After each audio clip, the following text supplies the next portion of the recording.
And hello, YouTube. I am live on the air right here in December. It is December 1st, 2017, the last month of this year.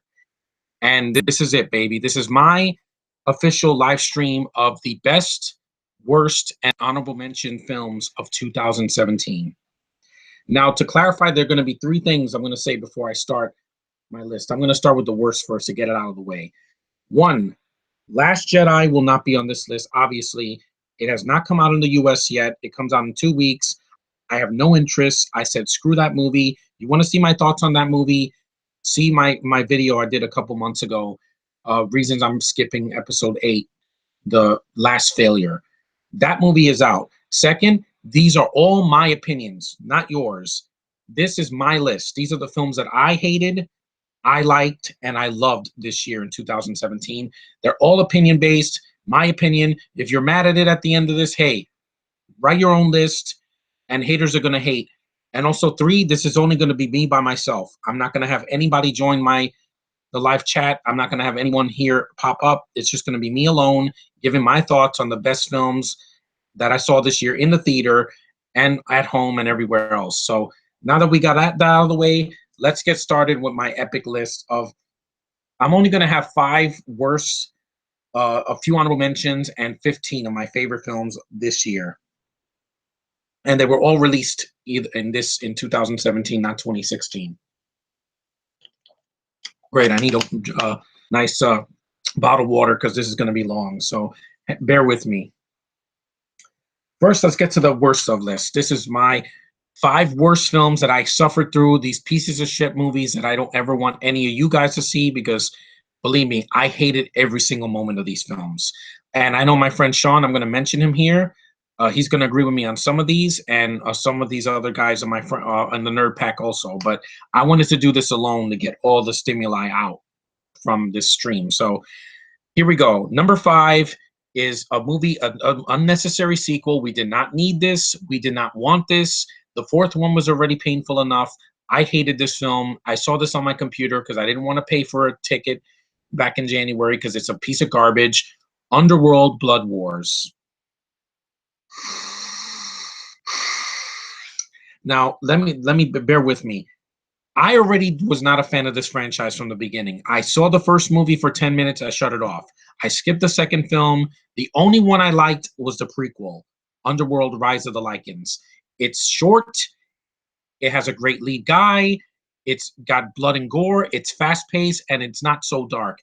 This movie, yeah, I hated Awakening. That was the fourth one that came out in 2012. That was on my worst list of that year. I wasn't on YouTube yet, but I did do a video on that on my video camera of that being the worst of the worst of that year.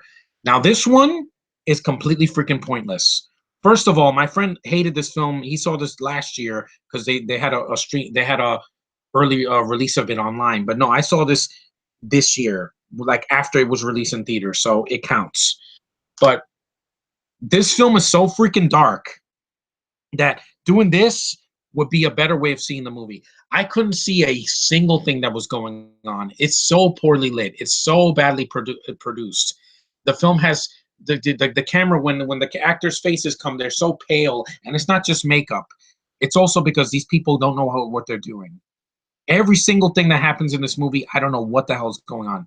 Two, they kill off Scott Speedman's character, which I didn't even like in the first film, but I'm not, my friends did. That's fine.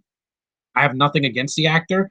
They don't cast him. They killed off his character off screen, so you don't even see his face. They did the same thing in the Huntsman's War last year in the Snow and the Huntsman sequel, prequel thing, whatever, midquel. But yeah, that's second. Third, in India Isley from the fourth film, never mentioned in the film. She doesn't make an appearance. It's like she's an afterthought. So her surviving at the end of Awakening meant nothing. Four, this movie has horrible CGI, horrendous CGI. I hated all the effects in this movie. Beckinsale, I'm sorry, you're not a box office draw anymore. The fourth movie was only a hit because you hadn't done the film since the second one and people missed you. Now, people are over you. You in the latex suit, it doesn't work anymore. The action is poorly shot. It's too freaking dark. They're fighting in the snow. I don't know what's going on. The freaking story is non-existent. The acting, these people are acting way too big for. This is the fifth Underworld, not the first one. The fifth one. It has been 14 years since the first one. Please end this franchise. I'm begging you. Ever since Len Wiseman left this franchise as either a director or producer, the films have went to shit. They have. The fourth one sucked, and this one is horrible. This is the worst of the franchise by leaps and bounds. Because I don't know what's going on. Theo James is a shitty actor. He's horrible here with his real accent. That, like I said, I've already said it. I will say this from now until the day I die. I'm not a friend of. I am not a fan of British franchises. 90% of them have actors that just suck my soul. I like a couple of them. The Pirates of the Caribbean films, that's only saved. That's not on this list because I love Johnny Depp and I'll see that movie next year. Chronicles of Narnia, I like the first one. I haven't seen the sequels. I don't like Doctor Who. I don't like freaking Game of Thrones, which is a TV series, but I don't like it. The freaking the new Star Wars, not for me, because you turn a franchise created by a Jewish man and you turned it British.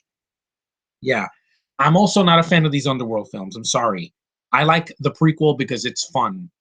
It has its moments. And Bill Nye was a much better villain here in that movie than the freaking villain in this movie. I don't remember who it was. It was so forgettable.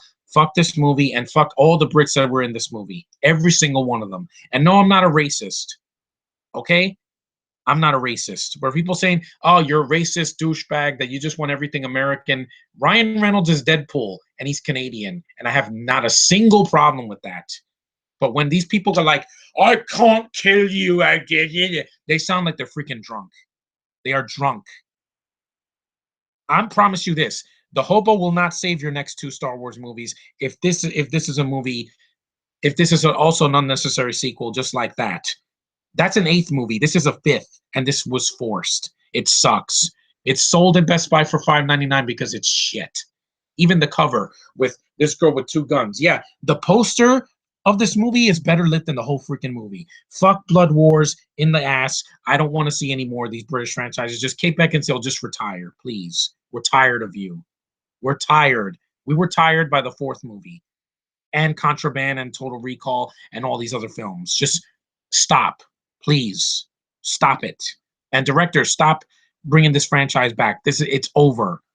People stop caring after the prequel. The prequel is way better than this because at least I could see what's going on. And don't tell me it's because they're vampires. I have to keep them in the dark. Twilight is horrible, but the first movie I could at least see what was going on.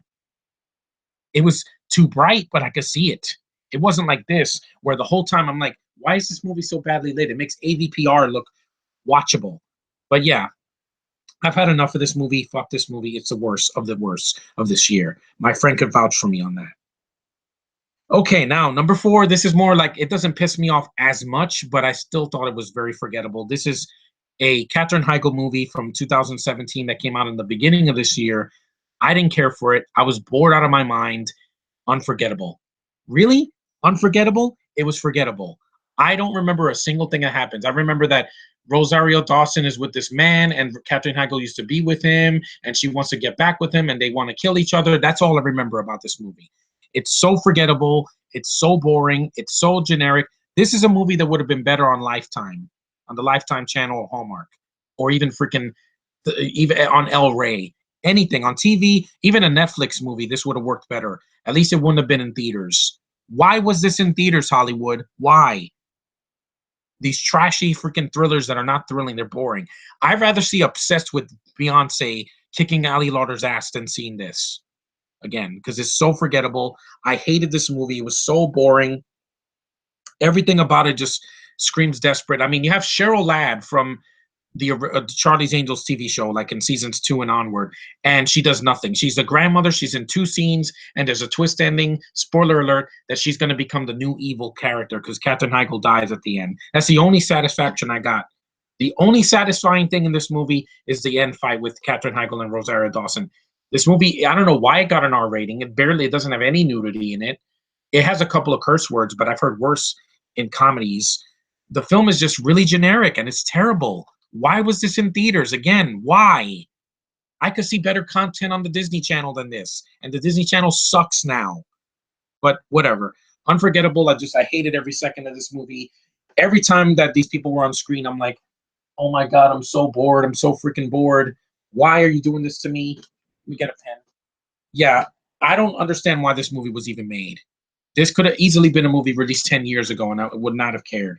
But yeah, this movie sucks. Do not see Unforgettable. It is a waste of your time. My friend also saw that and suffered through it. Okay, that was number 4. Number 3, this was an unnecessary reboot. No, it's not Last Jedi. No, it's not Rogue One, even though I was tempted to put it on this list because I hated that freaking movie too. But this is not a Star Wars rant, I promise. I'm going to just get to that when I get to my best of the year, aka my top 15. But anyway, this is a shitty reboot. We didn't need this. Dark Universe, my ass.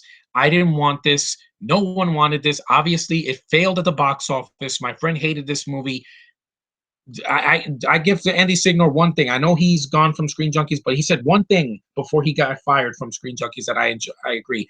He said, I hated this movie. I agree with him. The Mummy, the 2017 Tom Cruise vehicle. Just one word. Why? Universal. Why? We didn't need this. I like the freaking Brendan Fraser movies. I've seen all 3 of them in the theater. I don't hate them. Even the second one, I said that I had problems with it. It does have a lot of problems. The CGI is terrible on The Rock at the end. The film is way too long and it has too many characters and too many things going on. But to that movie's credit, at least it wasn't setting up a universe. At least it did its own thing. At least the movie had some entertaining spots. The beginning with The Rock, Brendan Fraser's humor, John Hannah, the freaking action scenes. Those at least were memorable. This movie is completely forgettable. Everything that happens in it, you've seen it in the other films. The freaking face, that the freaking face that appears in London or whatever, that the mouth going, oh, we saw that in the 99 film. This girl's look, the look of the mummy, is a female. She looks just like the Enchantress in Suicide Squad. It's not Sophia Boutell's fault. I will never blame her for this. Let me get a drink. Cruise, he can't save this movie, and I love him as an actor. Mission Impossible is one of my favorite action franchises of all time. But this was inexcusable. He's a younger man, and he's 2 years older than Russell Crowe. Again, where is your freaking logic, Universal? If you had hired Chris Pratt or Ryan Gosling or even freaking Jeremy Renner is a younger man than Russell Crowe because he's at least in his 40s. But they didn't want to waste their time with this. This film has horrendous freaking pacing. It's got laughably bad characters. And no, it's not just because the girl is British in the movie. Annabelle Wallace, she's horrible in the movie. She's so boring. She's like, that knife and yeah. She sounds like she's bored out of her mind.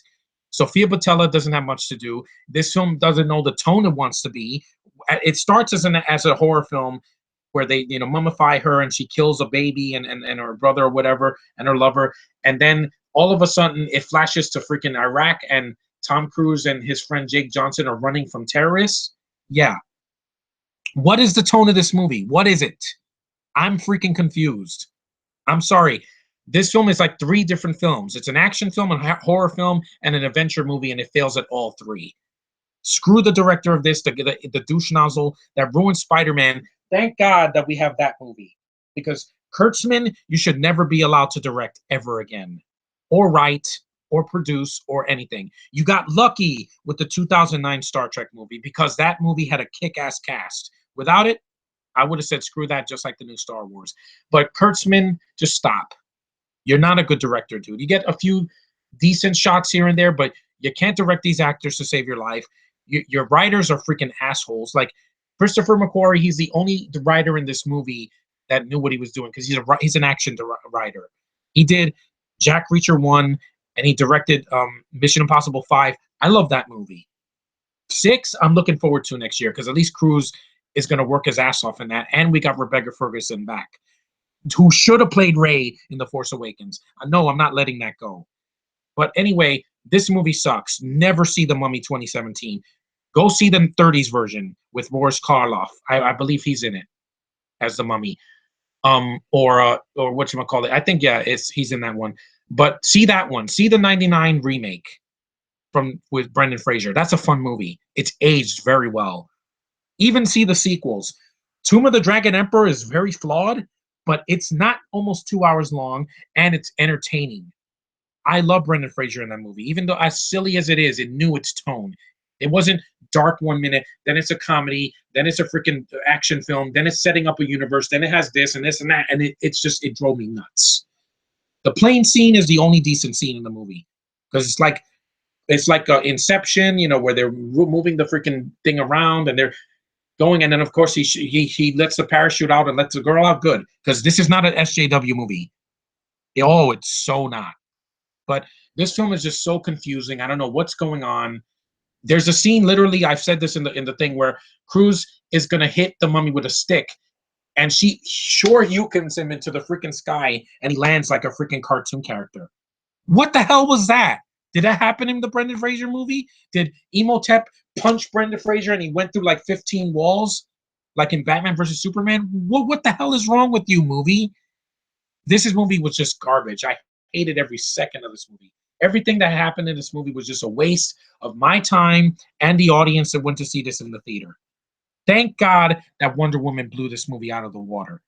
That's a good movie compared to this. The wasted potential, the fact that they were trying to set up this universe in the first movie instead of waiting until, I don't know, like the fourth. Yeah, it failed miserably. And I hated this film. I hated every second of this movie. It's one of the worst reboots I've seen. Thank God I didn't see Fembusters last year because this easily would have taken its place. That was just a shitty comedy that wasn't funny, that was aping off of the name of Ghostbusters. This is based on a franchise that I actually liked, and they ruined it. Instead of doing a fourth movie with Brendan Fraser or his son to take over, that would have been a better idea than rebooting this freaking franchise. And not that you made it a woman. That's not the problem here. The problem is it's boring. It's slow. It has no freaking impact. You forget that the movie even exists after you've seen it. Courtney B. Vance is wasted in the movie. He plays a soldier that he's talking to Cruz and Jake Johnson saying, "Oh, you assholes are doing this." And he's like, "Oh, get back to work." And then he's gone. You don't see him again. And this movie rips off The Birds and American Werewolf in London and Life Force and other movies that are better. Kurtzman, you're not making a masterpiece here. We just wanted a fun movie, and you sucked the soul out of it. Literally. Tom Cruise, you know how he beats the mummy? He freaking kisses her to death. Yeah, writers, that is the stupidest way to kill somebody that's not done by Poison Ivy from Batman. She literally like he sucks her dry like a vacuum, and then her body is just a wasted carcass. That's it. That's how he kills her, sucking her dry. Why was this made? To make money, and it failed. Thank God that Wonder Woman came out and beat it. So yeah, fuck the Mummy 2017. It was one of the worst experiences I had watching it. I'm like, it's not funny. It's a waste of my time. Tom Cruise could have done it. You could have done better than this. If Cruise had done this in the 90s or at least in the early 2000s or something, it would have been better. But it sucked. Enough said about it. Now we get to our bottom two. What was the second worst movie I saw this year? Well, it's another reboot that we didn't need. This movie hurts. It's so painful. It's so boring. It's got some of the worst shaky cam and camera work I've ever seen. It's so crazy in a bad way. This isn't crazy like Hardcore Henry. That movie is badass. This is one of the most nauseating films I've ever seen. It is King Arthur and the Legend of the Sword. God, this movie hurts. It hurts so much. I don't know why my friend likes this movie. Josh, I'm sorry. This movie's painful. The only good thing in this movie is the score. I love the score in the movie. I wish I had the soundtrack to the film so I could listen to the music. It is the only good thing in this movie. Everything else sucks. Charlie Hunnam sucks as King Arthur. He's trying to be a gangster in a freaking medieval times movie. The action is non-existent. It's so shaky. It's like Arthur's he grabs the sword from the stone and he goes Super Saiyan on people for no reason. Wrong freaking franchise, movie. Wrong franchise. You got an Asian stereotype named George, who could have been an interesting character, but he's forgotten about. You got Annabelle Wallace again in a nothing role. You got freaking Eric Bana in a flashback that does nothing. You have Jude Law completely wasted in this movie. And Guy Ritchie, you can do better than this. I've heard movies that you've done in the past were better than this, like Snatch and freaking Sherlock Holmes and freaking Lock, Stock, and Two Smoking Barrels. I would rather see that. And no, it's not because this guy's British. I knew that going in. It's just this movie is dull. You have the girl that plays Serena in Pirates 4, completely wasted as a non-Merlin character, where she has an accent, which doesn't bother me, but she has nothing to do. She just waves her fingers and her eyes turn red or something, and that's all she does. You have freaking you have ripping off Lord of the Rings with the beginning battle has a giant elephant, just like in Return of the King. That did it better, and that was in 2003. So go screw yourself, movie. You're not doing it any better. The film is so dull. It's so slow. There's a lot of talking. That's what killed this movie. That's why it's worse than The Mummy, because there's more talking in this. The film has nothing. It is completely pointless. There is no reason to watch this movie.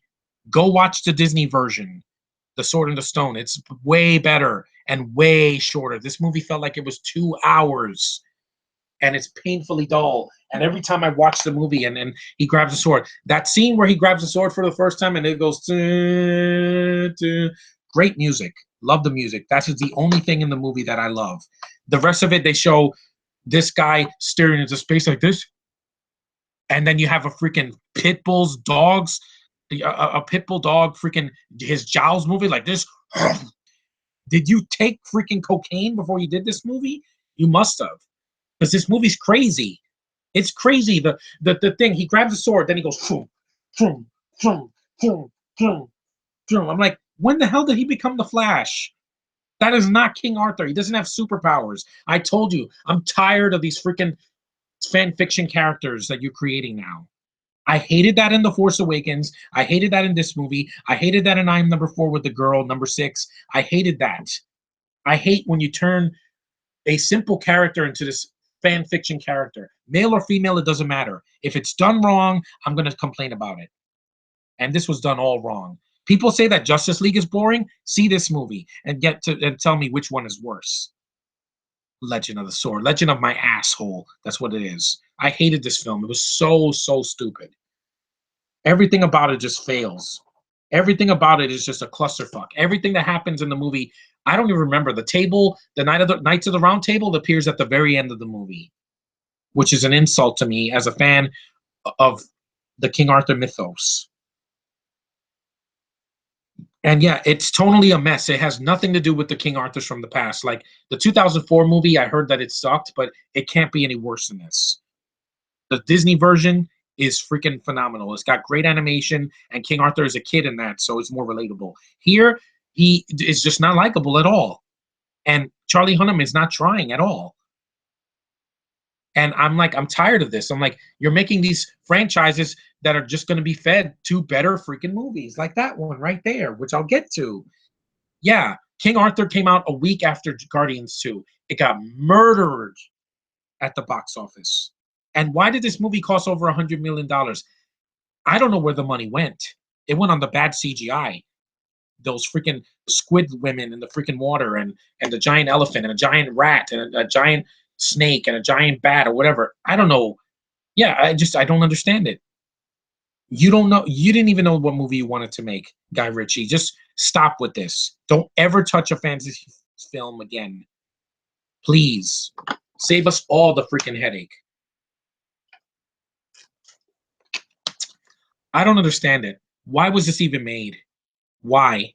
Again, like with Mummy, you made a freaking reboot of a movie that no one asked for, and it's boring. Everything in this movie sucks ass. And the movie just, it goes on and on and on, and I'm like, please, can something interesting happen? And the film is ugly to look at too. There's not pretty colors. This is basically the Legend of Hercules for 2017. A ugly, bad representation of a freaking classic character that we actually enjoy. But in movie form, it hasn't worked in a long time, and this is living proof of it. So fuck Guy Ritchie's King Arthur movie. It's a piece of crap. I feel sorry for people that saw this in the theater. I would have been appalled. I would have been like, this is your King Arthur movie. This freaking crazy ass, freaking bad CGI, bad action, bad pace, bad freaking casting, bad acting. Overall, just, it sucks. It's painful to sit through. Oh my God, I got 4 viewers. That's nice. Thanks for watching me bitch about these movies. Wait till I get to my number one. It's going to be a real doozy. And no, it's not Last Jedi because, like I said, it hasn't been released yet. And yeah, the King Arthur, it deserves to be one of the worst of the year. It's a piece of shit. And I don't want to see it again, ever again. Unless it has a commentary with the director saying what the hell he was on when he made the movie, I will never watch it again. Not even for free on cable. Fuck King Arthur, Legend of the Sword. I hated it so bad. Anyway, that's King Arthur. May it burn. Okay, now number one. I sat through this movie on a dare because I know that this actor has done some worse movies, but this is inexcusable. This was in theaters. This was not direct to video or on Netflix. And it has an actor that I used to have respect for, but after this, I may not watch another one of his films for like 10 years. Nicolas Cage's movie from earlier this year, Arsenal.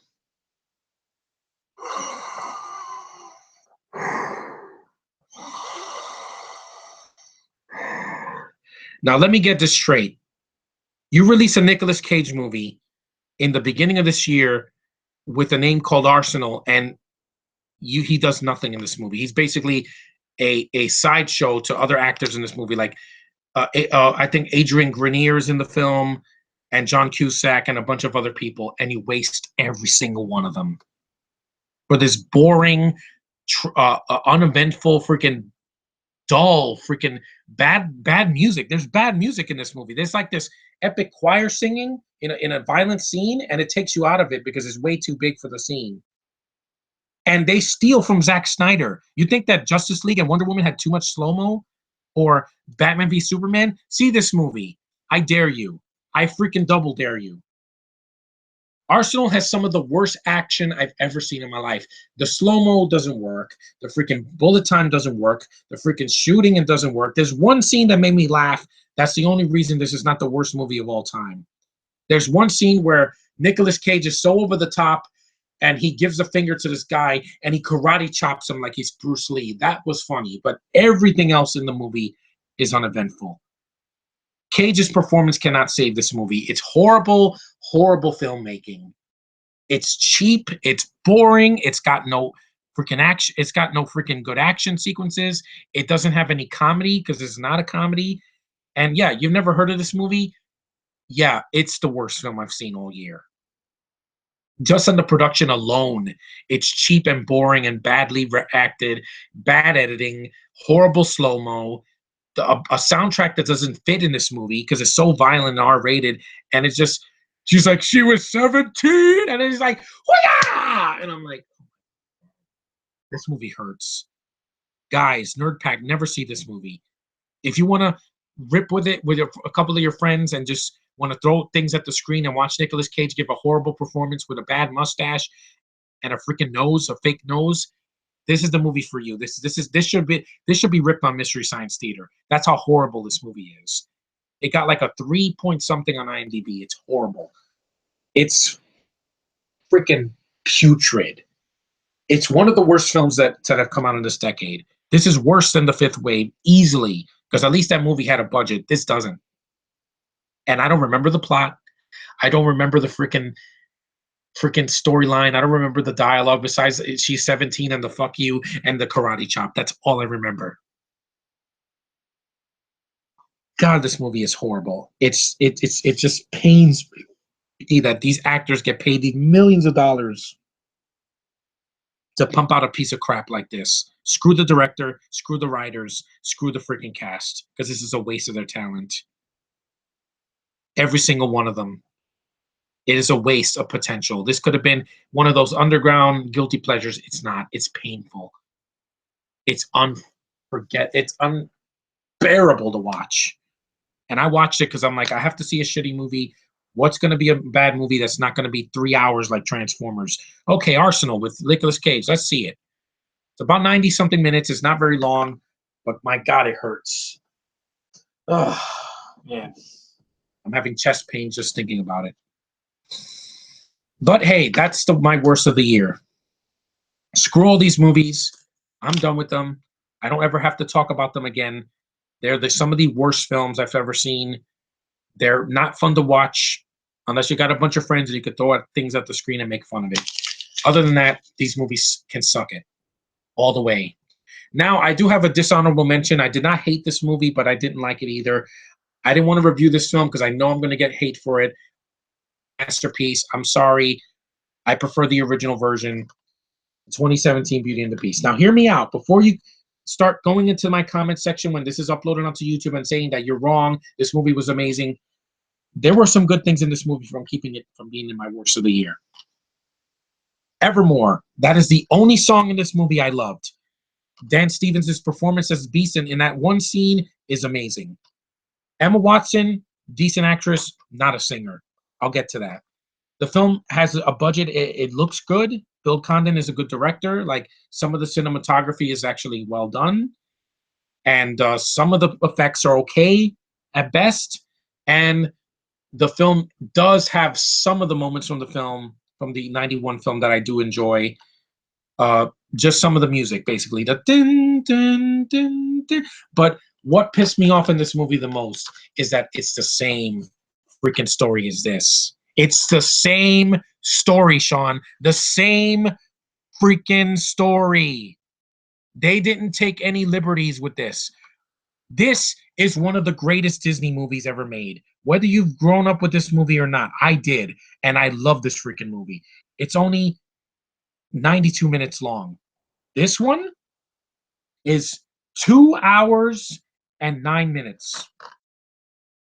Why? Why did you stretch a 90-minute movie to freaking another 30 minutes of backstory with the Beast where he's abused as a kid? I didn't need to know that. You have this book that explains things or what have you. That was the only new thing that they added besides Evermore. That was kind of interesting, but it was badly executed. The same freaking songs from this movie. It was done better with a better cast. I'm sorry, Sean. I disagree with you. We will agree to disagree. This has a better cast.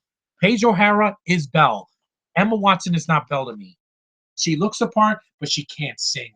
She's like, there goes the baker with the tray. Like, oh, wait, oh, that's her whole freaking performance in the movie. It's soulless. It sucks. It's not her acting. Her acting is fine. When she has her scenes with her father, it's fine. Didn't bother me. And no, it's not because the cast has a British accent, because believe me, Disney already fucked that up with Star Wars. So here, I'm sorry, it didn't have the magic of this movie. This animation is gorgeous. I still love the characters to this day. You cannot replace Jerry Orbach, freaking Lumiere, with Ewan McGregor. McGregor tried, but he's not Jerry Orbach. Ian McKellen is not David August Stiers. Angela Lansbury is Mrs. Potts. I don't care. Emma Thompson tried, but her voice sounded kind of weird. The voice of Chip, I thought he was adorable in this version. In this version, he's just a face on a cup, and it looks ridiculous. It was kind of creepy at moments. Some of the CG did nothing for me. The Beast shouldn't have been CGI. It should have been Dan Stevens with a costume and makeup. Guardians already proved that you could do the makeup effects really well, and contact lenses and all the freaking prosthetics. It can work. Here, it just looked weird. And the film is too long. I'm sorry. The film feels padded out. It feels like a Broadway show that's just has no intermission. It just goes on and on and on and on. And is it a direct copy of this? No, but I prefer this version. This is the superior version. Sorry, Disney, you made $1 billion telling the same freaking story. Gee, where have I seen that before? Yeah. I didn't care for this movie. I thought it was meh. The chemistry between Dan Stevens and Emma Watson, it's there. That's it. I'm not going to say it's horrible, but yeah, Emma Watson is not a singer. Paige O'Hara is, and she's a better singer. This movie is soulless. It doesn't have that magic and the freaking luster of the original 91 film. And Evermore was the only thing because Dan Stevens is pouring his whole soul into that song, and it got critically acclaimed for a reason. It's the only song in the movie I felt something. The rest of the movie, I was like, Yeah, no, the Gaston song. I saw that before. I've seen the song with Belle, Beauty and the Beast song. Saw it done better in the '90s version. The freaking opening is the same freaking thing. I'm like, I've seen this. I've seen this done better. I've seen it done better.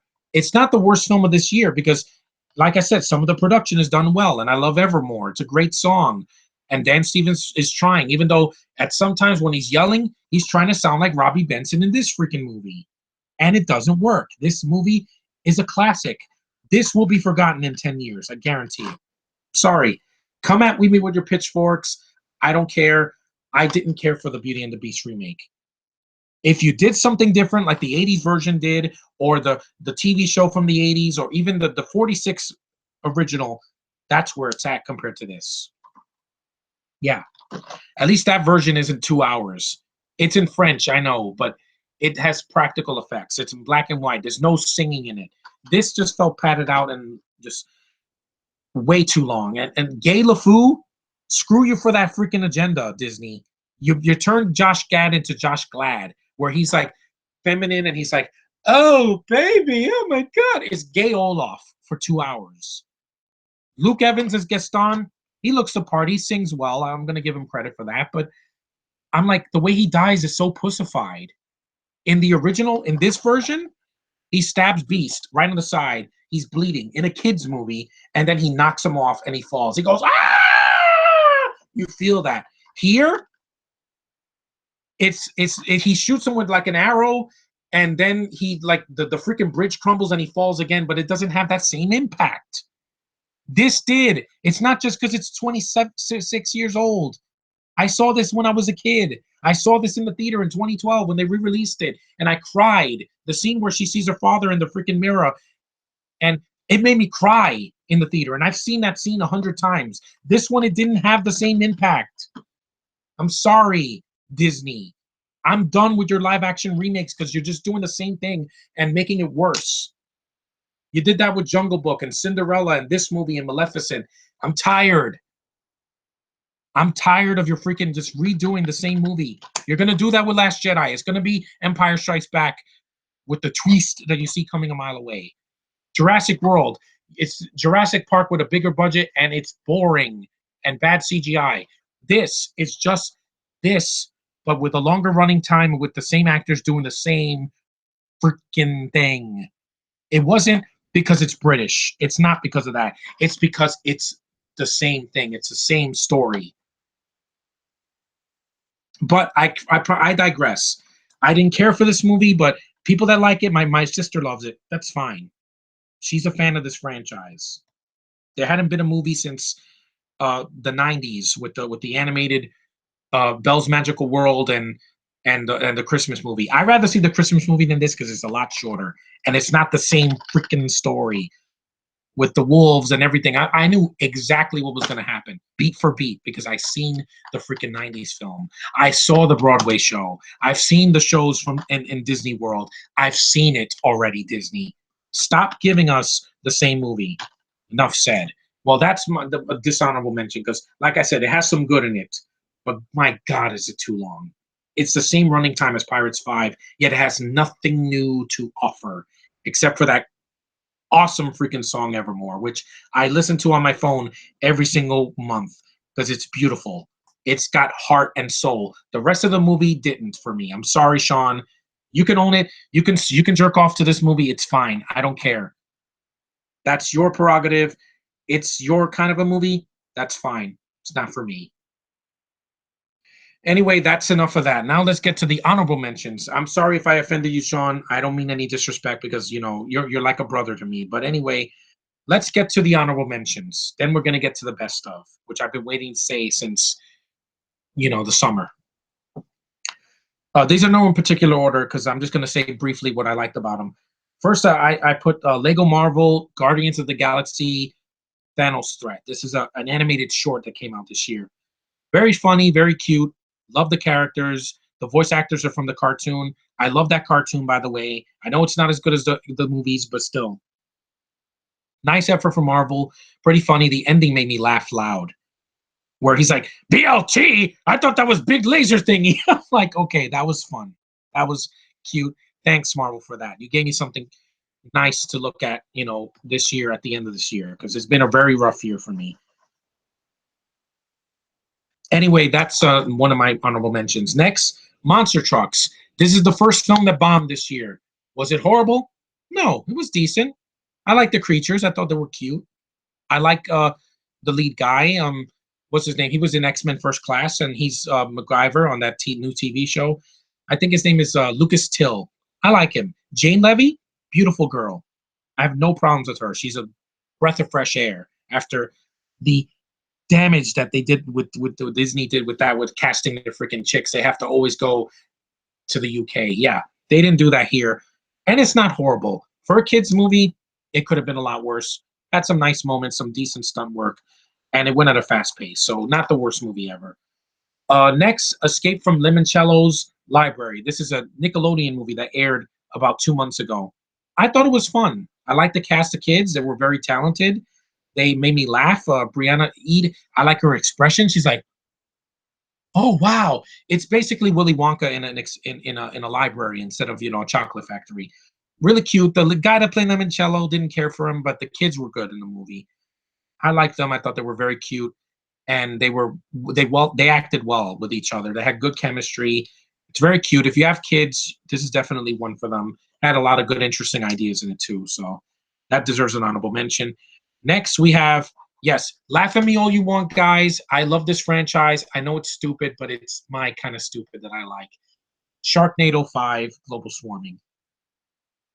In defense of this movie, I laughed my ass off.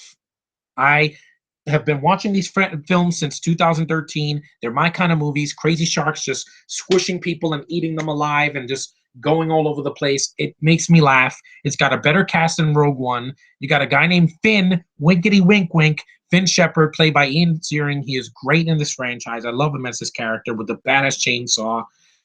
I like the action sequences. There's a lot of references to other films like Back to the Future, and they also have a reference to Pokemon Go, and they have a reference to Indiana Jones. It starts off in the as like Raiders of the Lost Ark. It's fun. It's dumb, mindless entertainment.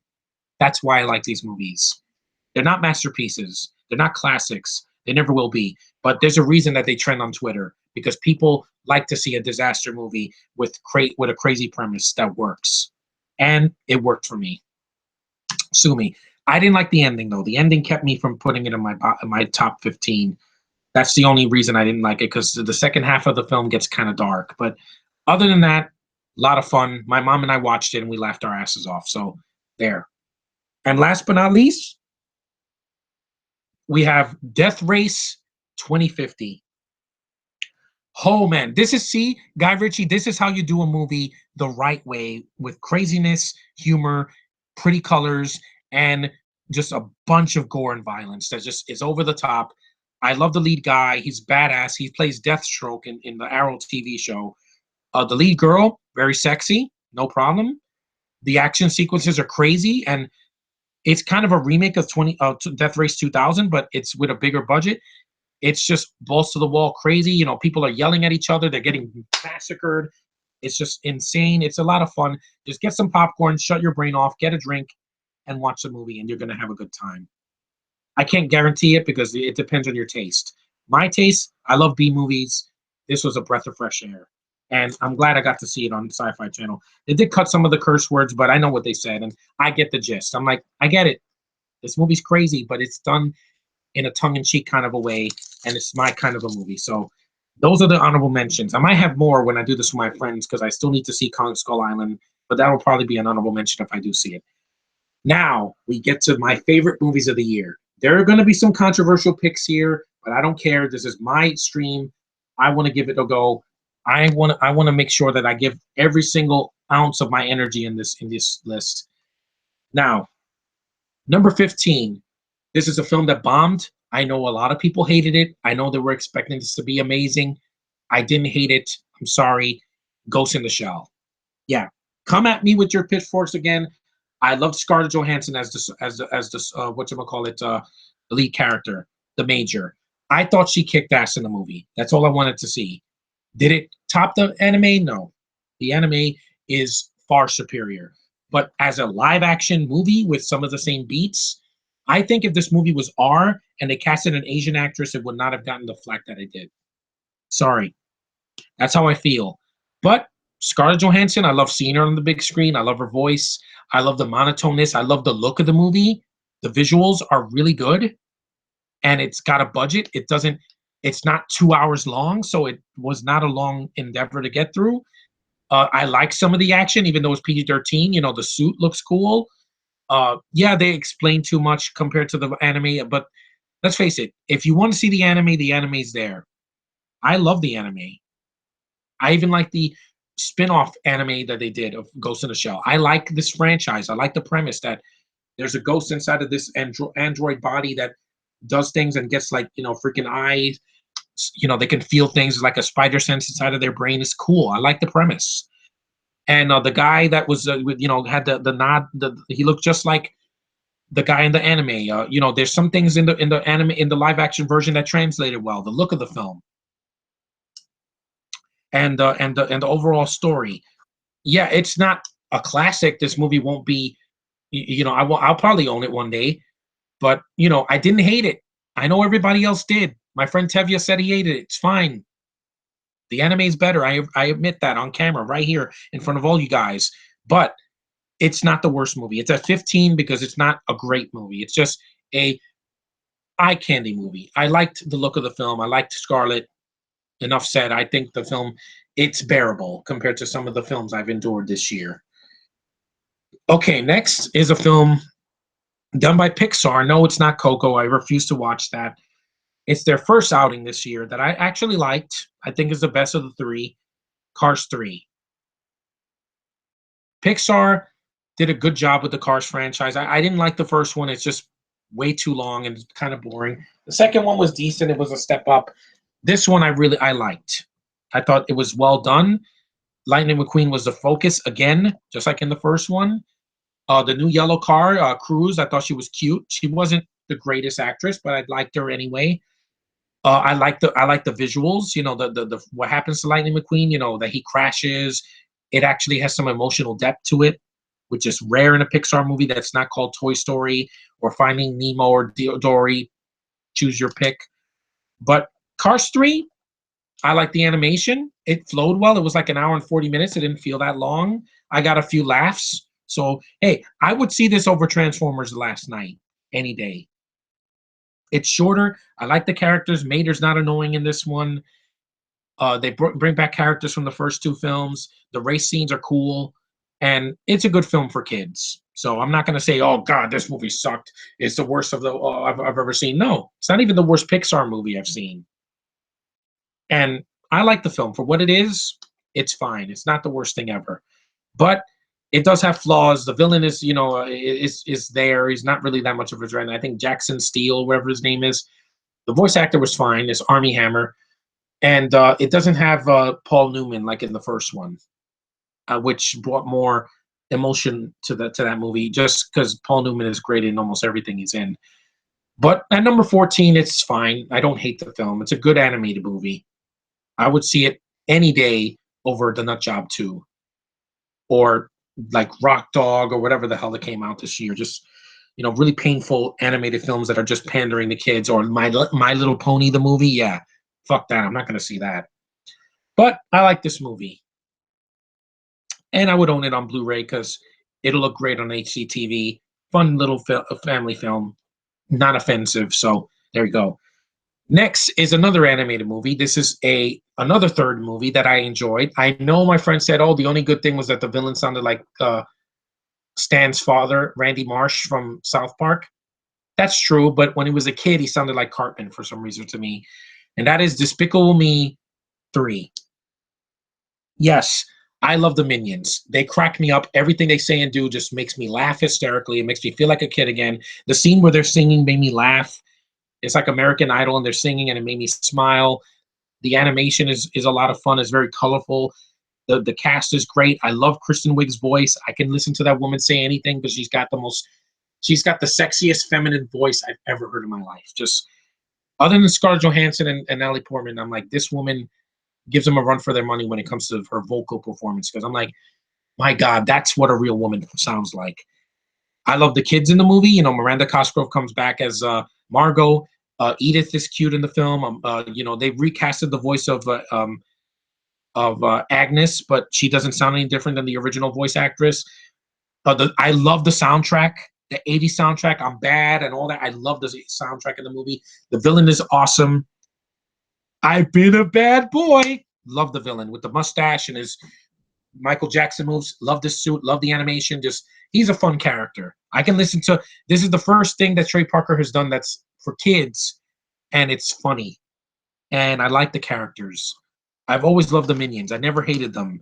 All four of these movies, Despicable Me 2, the Minions movie, and this, they crack me up. Just by them hitting each other, whatever, they just make me laugh. And it's a cute little film for families. It's not that offensive. And, you know, the Gru's accent doesn't bother me. It's fun. It's what it is. I know you guys are like, oh, I'm too old for it. But if you have kids, they can watch this. It's not going to hurt them. This and Cars 3 are pretty well-made movies. They're not like shitty, cheaply made movies like a freaking Nut Job or Nut Job 2 or like Food Fight. That's horrible animation. This is at least competently made, and I liked it for what it was. So that's number 13. Number 12 is the only documentary I have. I saw this with my sister. It was hard to watch, but it's really, really interesting. And that is I Am Heath Ledger. Rest in peace, sir. I thought you were one of the best things in The Dark Knight. You know, I miss this actor. Like, if you really wanted to see some deep, meaningful documentary about a guy's life that ended way too quickly, this is it. I saw this movie. It's a documentary that came out in theaters earlier this year. Had to put it on the list. Because every moment I saw Heath Ledger in this movie, I was like, wow, you could have been acting for another 10 or 20 years. But it ended tragically because of drugs and a lack of sleep, man. It hurts to think about. But he showed a lot of his aspect. He had a lot of ambition. He used to film himself in the front of a mirror. He had a lot of heart. He was adventurous. He liked to do crazy things. But the man, there was more behind him than just the voice of the Joker, you know, doing the Joker in The Dark Knight. He's very talented man. I don't know why, you know, the narcotics took him away from us.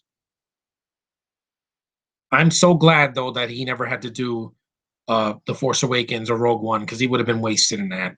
Or that he didn't play Leto's Joker in Suicide Squad because that, yeah, when he died, we lost a great man from the land down under.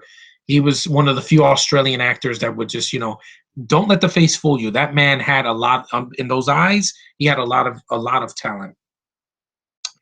He was just, you know, a very young, good-looking guy that could act.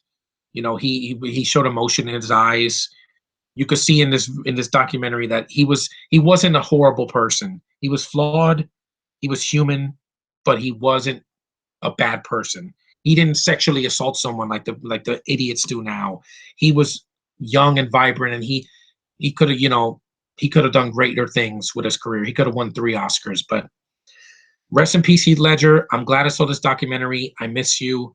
I There were things about your life I never knew until I saw this documentary. Thank you, sir.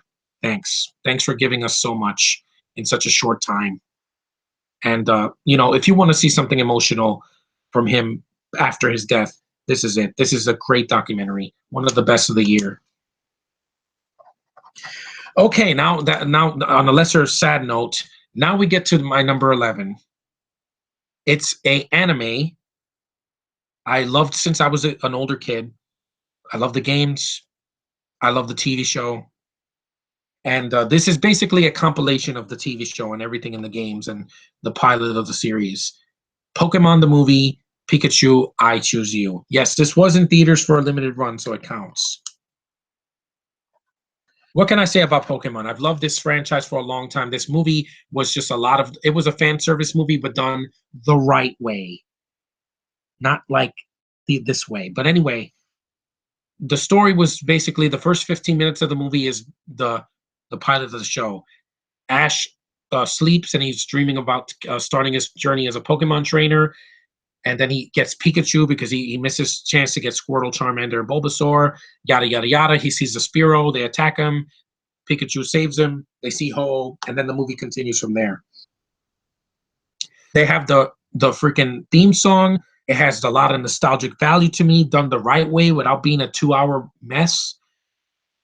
It had some new characters that I thought were colorful. I love the animation. The voice acting is top notch. Team Rocket is funny. The villain, Marshadow, is a badass.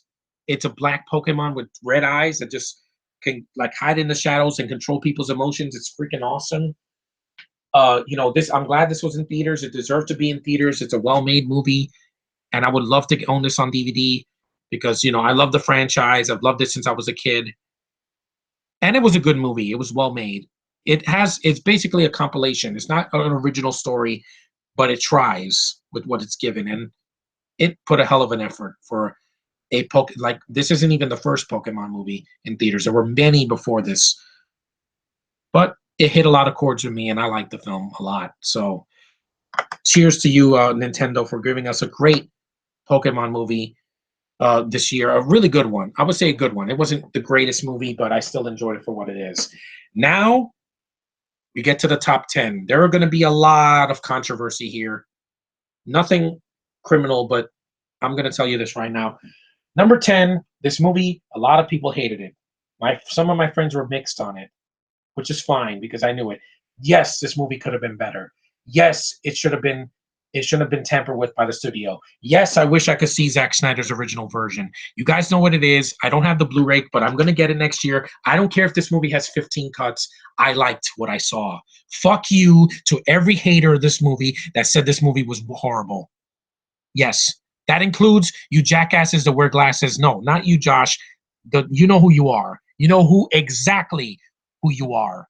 You freaking cocksucker motherfuckers. And that is the 2017 movie. I loved it, The Justice League. Come at me with your freaking torches and pitchforks. Fuck the haters. I enjoyed The Justice League. Was it rushed? Yes. Did it have a bad villain? Yes, it did. The villain wasn't very memorable. He had a cool voice. That's all I can say. But what they did right, they did right. I loved the Flash in this movie. Batman is freaking badass. Yeah, they made him joke. Lighten the mood. I didn't want this to be a slasher wrist dark movie where everything is serious. Everything is freaking taken, like it's dark and gritty. I'm sorry. That failed before in 2 other reboots with Spider-Man and with Fantastic Four. Dark and gritty belongs with Batman in the Dark Knight trilogy or in Tim Burton's films. Here, yeah, this felt more like a Joss Whedon movie. Yes, it's jokey. Yes, it has a lot of things that don't make sense, but it entertained the hell out of me. That's why this is the last movie I saw in the theater because I will not see Last Jedi. I refuse to. She is the most badass woman with superpowers ever. Gal Gadot, I love you, and I'll get to another film with her very soon. But Justice League was not the disaster that people thought it was going to be. I can defend it. I will get this on Blu-ray next year. I promise you that. I will get the digital copy. And if they make another cut, I'll see it. And if it's dark and serious and it's not funny, hey, I have the theatrical cut to go back to it. I don't need an extended cut with every DC movie. Fuck the haters that said this movie sucks. I hated every character. I hated everything. The humor, they did a 180 or whatever. You know who you are, okay? I'm not hiding my face behind the camera. You see, what you see is what you get. I enjoyed the Justice League. It's 2 hours. Yes, it could have been 2.5 hours, but then we would have more complaints that it's too long. The action, I liked it. The beginning when you see freaking Batman fighting those bugs. Cool. Yes, it has fan service. It has the Tim Burton score. It has the Christopher Reeve Superman theme. My friend hated that. It's short. It's not like it's throughout the whole freaking movie. Henry Cavill finally did a performance that was like, I don't know, more tolerable. He has some light moments. He smiles. He actually does some lighthearted things, like when he's racing the Flash and Flash is pushing the freaking car and then he's grabbing a building. Hey, the movie didn't flop. Fuck that. It made over $500 million worldwide. It broke even. I'm glad because I didn't hate this movie. Last Jedi, I will hate it just because of the hobo, because of how horrible she is. And she is not Wonder Woman. Wonder Woman is amazing. I love Gal Gadot. She's a gorgeous actress with a gorgeous accent, and she can act, and she gets me invested. And she's so badass, kicking Steppenwolf's ass, cutting his freaking weapon bare with her bare hands, and just I love her hair. I just adore her brunette hair. I love it. And could this movie have been better? I admit it on camera, yes. But was this Batman and Robin? Hell no. Was this Catwoman? Hell no. Was this Man of Steel? That's debatable. Debatable. I didn't say Man of Steel is the worst, but oh my God, this was so much better than Suicide Squad. So much better. I actually cared about the characters. And screw you haters, you will just want to hate on anything DC. I'm a Marvel guy, and I could defend this movie because I had fun in the theater. That booyah line at the end, people were clapping. So fuck you, haters. Fuck you in the face. May you freaking get spit in the face by a camel. May you never go to the theater to see a movie again because you don't deserve a movie like this. You want to just hate on it because it's DC. Oh, they're not. They're trying to be Marvel. They don't want to be their own thing. You do their own thing and then they're dark and then you say it's too serious. You can't have it both ways. You either get a dark movie or you get a light movie. And we got a lighter film. Whedon, at least thank you for trying. Thanks for taking this helm from Zack Snyder because he can't direct every single DC movie. And I'll get to that when I get to my top 8. But yeah, I like Justice League. Sue me. I love the Flash in the movie. He's jokey. So what? He's not slit your wrist Barry Allen from the TV show, which I love that show, but him self-loathing, it got old. And the show hasn't had a good episode since the Crisis on Earth X, which doesn't count because it's a crossover. But yeah, I enjoyed Justice League. I did. I'm not crazy. I'm not. Zack Snyder left. We didn't have to take the helm as the director and the writer, and he infused himself with some humor. I don't see what the problem is with that. It's not like every second was a joke. No, there were some serious moments. When they're bringing Superman back, it's not a joke. Cyborg, I like them in the film, despite the hate it gets. I have to give the finger to the haters because I'm sorry.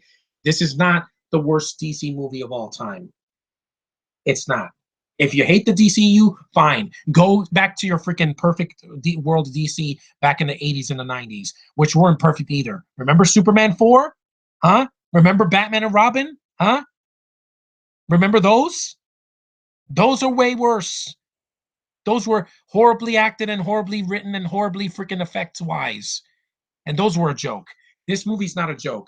It's flawed. Highly flawed. Just like Batman versus Superman. But it was fun. I didn't hate myself after I left the theater. And the cast was mostly non-foreign, except for Cavill and Gal Gadot. But there were no Brits in the main cast, which is a huge plus for me. And it had some energy. It wasn't boring. People just want to shit on these movies because they're DC. The DCU sucks. It's trying to be Marvel. They rushed everything. They didn't have 10 years to make a Justice League movie. They didn't have 10 years. I'm sorry. Unless they had done it after Nolan's trilogy or during. I don't know. And by God, I like the Easter eggs. Deathstroke and freaking Green Lantern. Yeah, bring it on. It can't get any worse. Suicide Squad is their worst so far. I like Justice League. Sue me. Gonna get this on Blu-ray. I might get a t-shirt. I might even get a big freaking poster and put it on my wall over there. You know why? Because I didn't hate it. I could never hate this movie considering the 5 pieces of crap films I saw before this that were way worse. And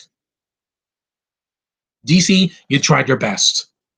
You could have done better, but you could have done a hell of a lot freaking worse. So cheers. I like Justice League. I don't care what you think. You freaking glasses wearing douche nozzle. Glasses wearing douche nozzle. You know who you are. Calling me a freaking stalker. How dare you? How freaking dare you? You freaking guy living in your freaking trailer. But anyway, I'm not going to get it. This is not a bashing of channels because guess what? I already said it. In 2018, I'm done with that guy. With both of those guys. Yeah. But anyway, I like Justice League. Sue me. I thought it was one of the better films of this year, considering that it's not going to win awards, people. That's not what I was looking for. I wanted to be entertained, and I was. So, yeah, I was. Sorry. Anyway, number 9. I love this movie. My sister and I were waiting years for this. It's a TV movie on Nickelodeon. Again, it was worthy. This should have been in theaters. I love this film. It was a fan service movie done the right way, all the way through, and that is Hey Arnold, the Jungle Movie. Thank you, Craig Bartlett. You have done a fantastic freaking job. We waited 15 years for this, and it paid off. I love this movie. I love the humor. It made me laugh a lot.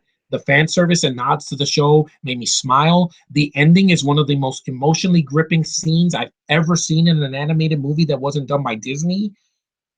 I love the voice cast that came back. You know, they made me smile. I was like, I had a smile on my face the whole time. The villain is actually badass, voiced by Alfred Molina, who does the Shadow. His name is Spanish. It's La Sombra, which is the Shadow. I loved his performance. He was actually threatening. Yeah, that's why this is above Justice League, because it had a threatening villain that wanted to like he kidnaps children and wants to kill them off to get this treasure. Yeah, bad freaking villain, dude. Badass villain. The film is, I love the animation. I would upgrade it from the original show. I love the humor. I love the freaking tone of the movie. It's an adventurous movie. I want to watch this again because it made me smile a lot. I couldn't stop smiling because this movie was such a treat. It was worth the wait. Unlike this, that we waited 10 years after episode 3 and we were slapped in the face with a freaking remake dildo. This movie was so much fun. I loved it. It's one of the best films of the year that wasn't in theaters. It should have been in theaters. It's a pity because Nickelodeon, this is your best movie you've done in years since Swindle. I love this film. I can't wait till it comes out on DVD. If you guys haven't seen it, if you've seen the show, watch it. Please watch this movie.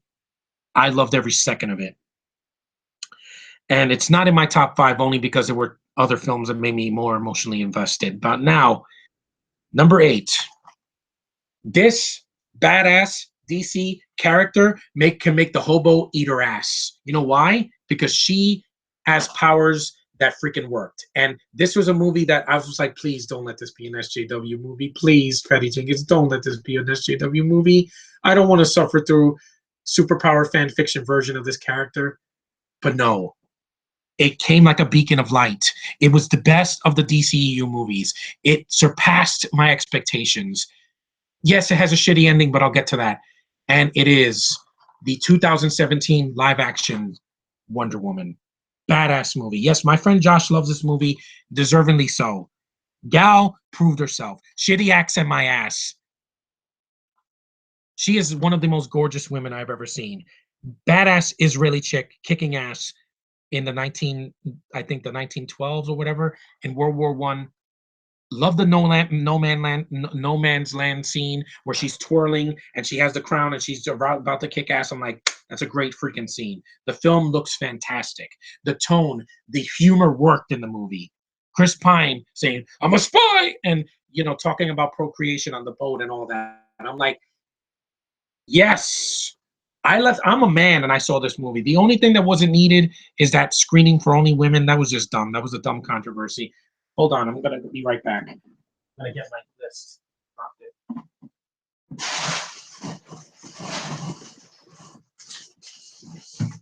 Now, Wonder Woman was a great freaking movie. I can vouch for the DC on this one. See, I have DC movies in my list. Oh my God, somebody pinched me. It's a dream. No, this was a good movie. This is a really good movie.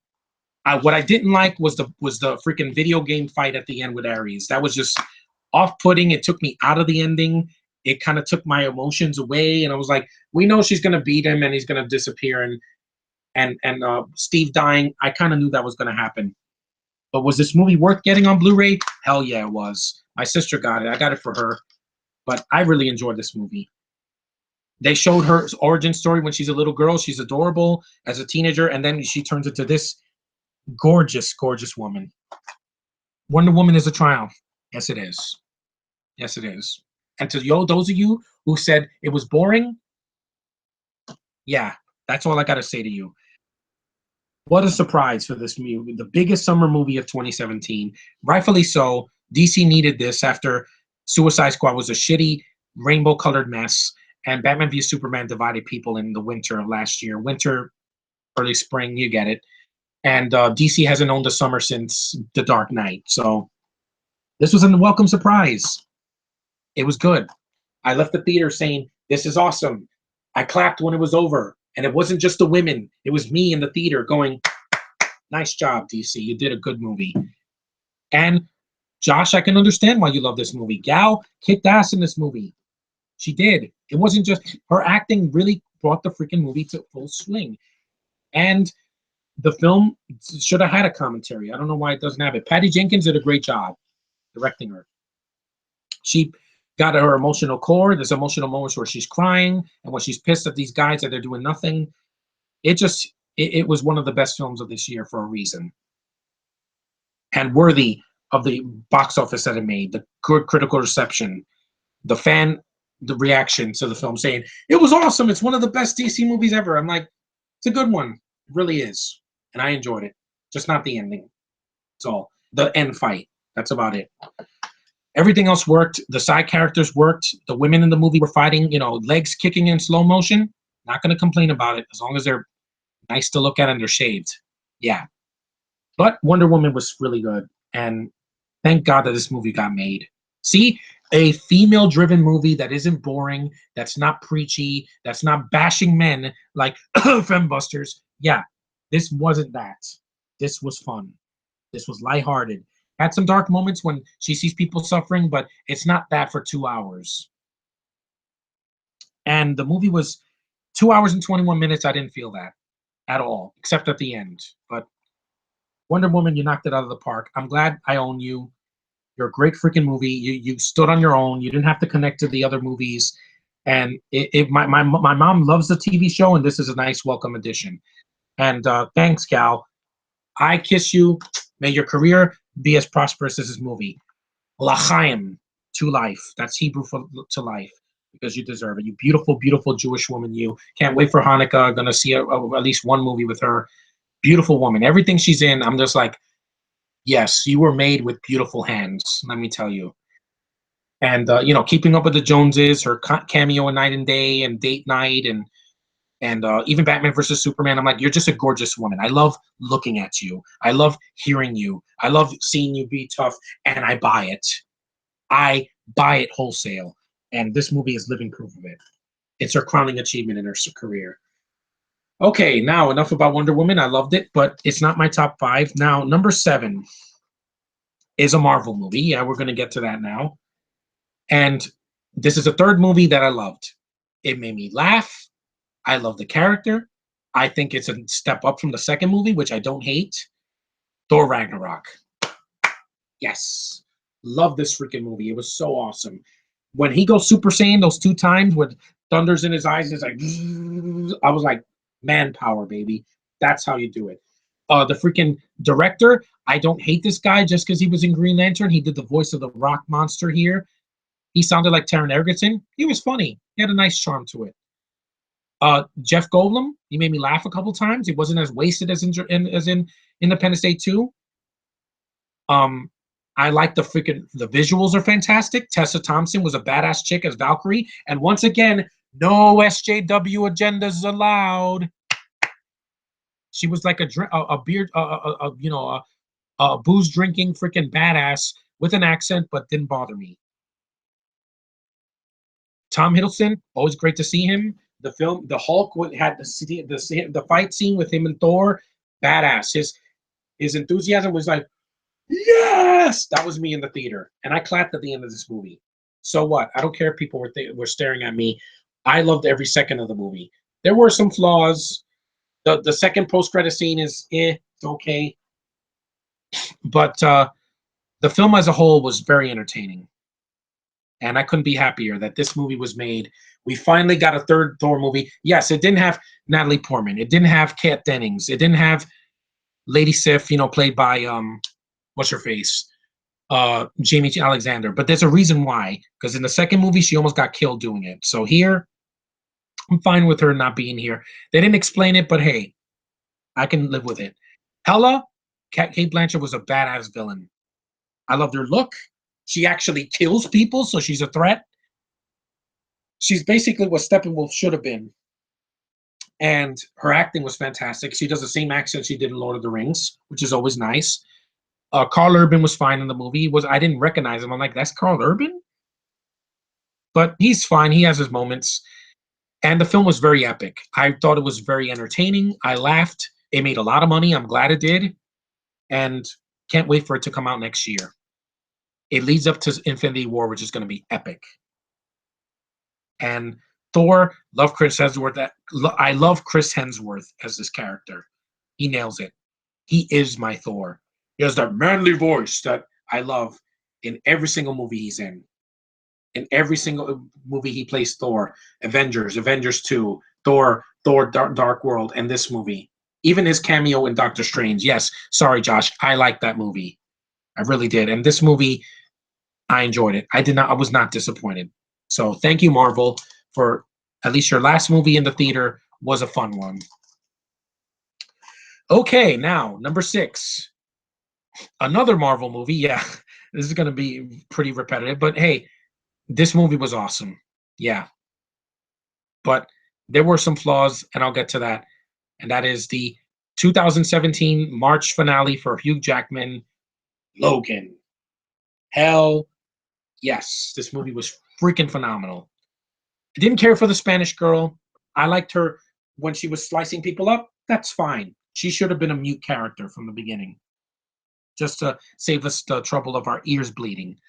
The Spanish lady that was filming the footage of the people, those kid mutants that were on that island or whatever that Logan finds later, that wasn't needed either. You could have cut that out.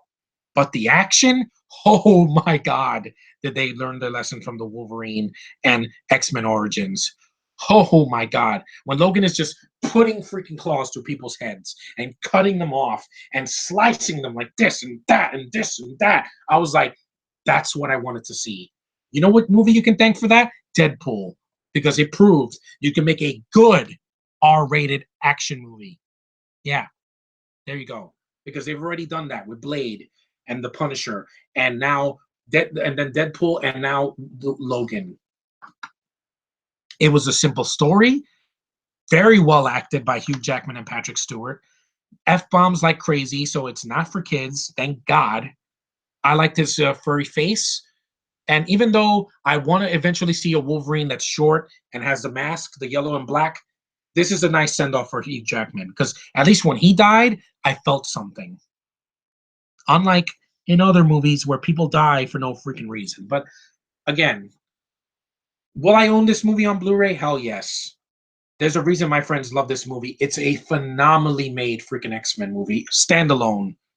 Because there's only a couple. Also, Stephen Merchant, I didn't care for in the movie. The Voldemort-looking guy that he blows himself up. Yeah, that character was useless. But damn, Logan shines in this movie like no other. And no, it's not just because it's R-rated. It's because it went for it. It had the balls to go as violent as it did. It went for every bit of gore. It had a serious tone, but there were some humorous moments, where him and Patrick Stewart are ripping on each other, and the film took chances thanks to Deadpool. And I can't wait for Deadpool 2 next year because, more violence. Hey, this is a violent world we live in. When there's an R-rated movie in the theater, as long as it's fiction, I'm all for it, as long as it's not mean-spirited. This movie wasn't mean-spirited. Just fuck the Spanish people in the movie. Didn't care for them. The little girl's like, no, not watching Coco. I'm watching Logan, Wolverine, cut people to pieces. That's what I want to see. Pieces. That's what I want to see. Not little Spanish girl that's lost and doesn't talk. And I'm like, she should have stood silent for the whole freaking movie. Or I don't know, use sign language or write on a piece of paper. I don't want my friends confused about what the hell she's saying. Listen, Hollywood, not everybody knows a foreign language. If we don't understand it, subtitle it, for fuck's sake. But anyway, Logan was badass. The action alone and the story drew me in. And that's why it's in my top 10, just for that alone. Now, my top 5, the movies I loved more than anything this year. And it's sad that it's not going to be any Star Wars movies, but I don't care. I got enough. I got some really good ones. Number 5 is another DC movie. Yes, another one. This film was hilarious. It's the best animated movie of this year. I can say that without question. It's not Coco. Sorry, it's not. Lego Batman, the movie. Let me wear my mask because I think I waited long enough to put this mask on. Will Arnett is a kick-ass Batman. Michael Cera, great freaking Robin. I won't talk like that the whole time. I don't want to crack my voice. I love this movie. I love the animation. It had the spirit of the Lego movie, which I think is better only because I like Chris Pratt more and the humor and it has a Star Wars reference that isn't forced. But this movie, I loved it. It was had so much humanity, had so much heart, it had so many colorful characters. They even referenced the stupid things that DC did. They mentioned Suicide Squad. Oh, that's a stupid premise. And they show BVS, and they mentioned the 60s show, and they mentioned the serials from the 40s. They mentioned everything Batman. Everything. As a Batman fan, this blew me away. I laughed in the theater. I wore this mask. I love the voice actors. There's one thing in the movie I did not love. No, it's not the Joker. I thought Zach Galifianakis was fine.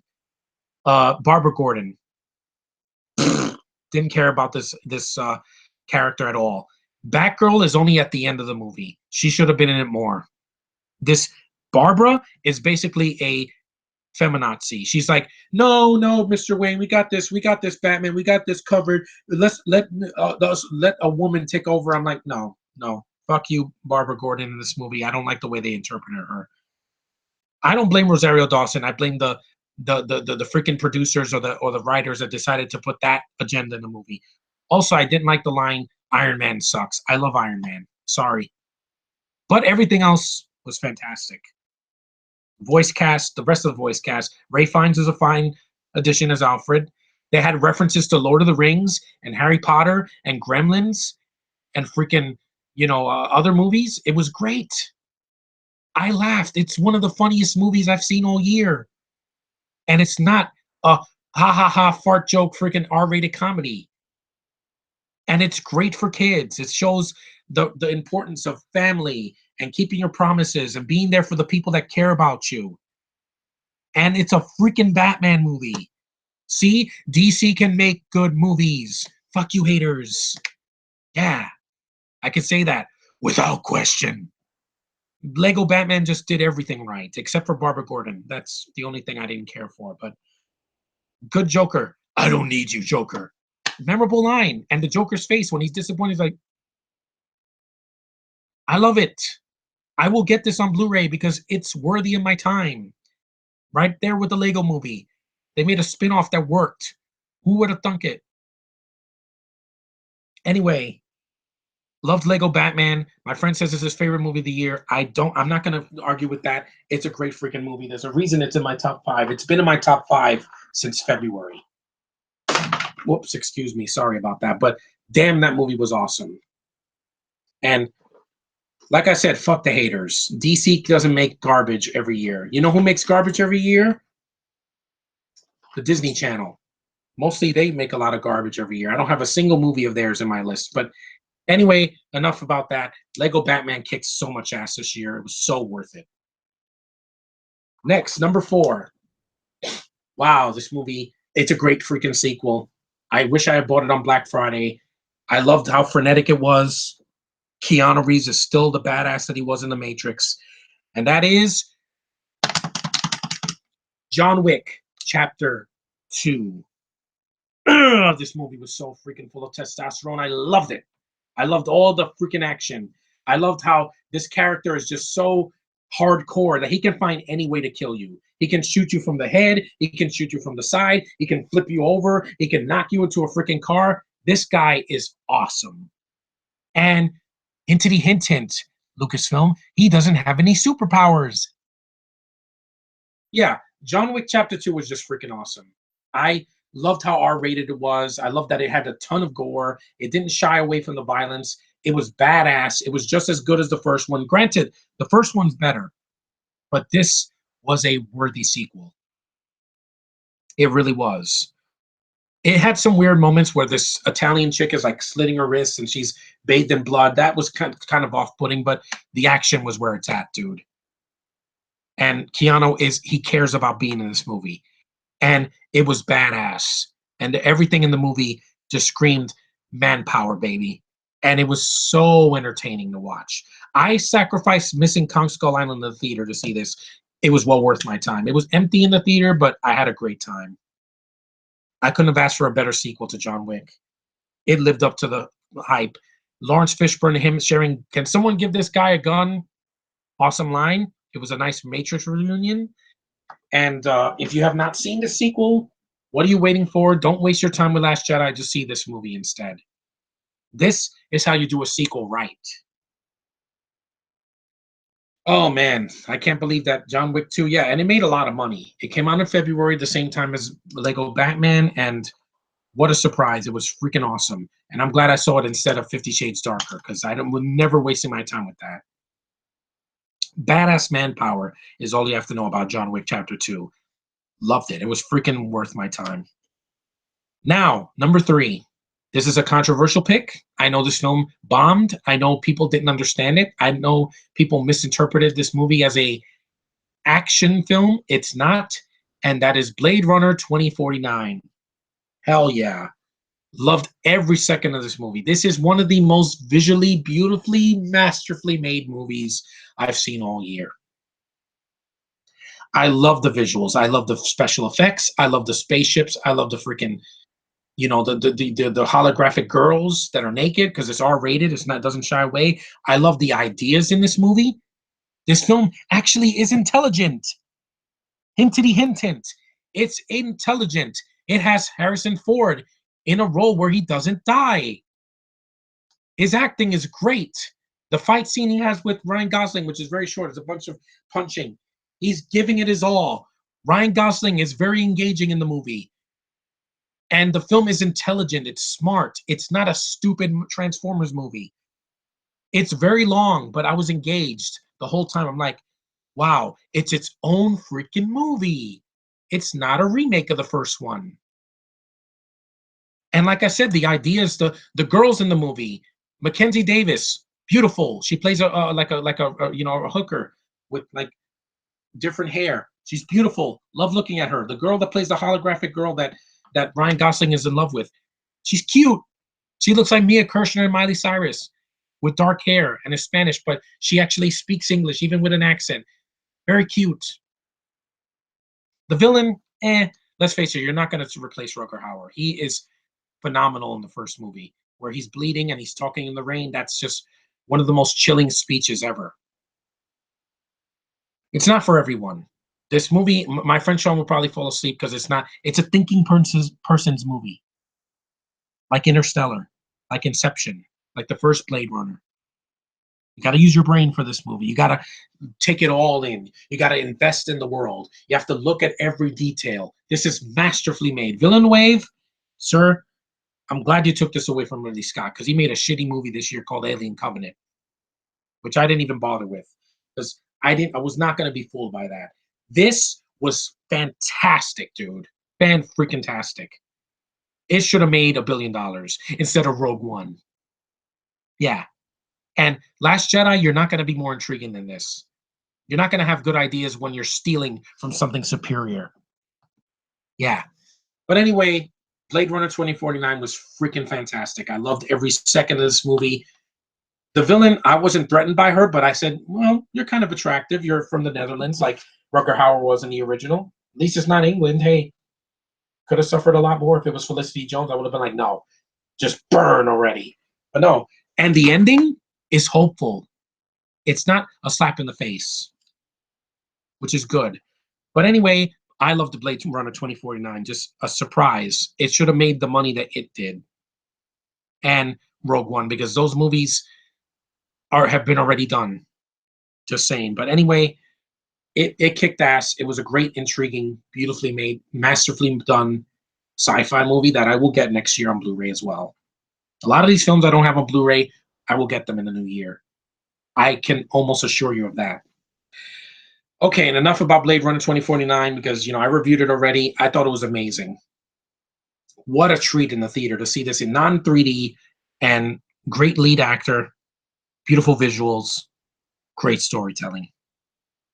Enough said. Okay, number 2. Thank God, that Marvel got this property back. I am so grateful that this is the first Spider-Man movie in 10 years that is watchable. Screw the amazing films, both of them. I hated them both. I was so bored. I couldn't stand them. Garfield was a horrible Peter Parker. But Tom Holland is fantastic as both Peter Parker and as Spider-Man. You know who it is, the one and only Spider-Man freaking Homecoming.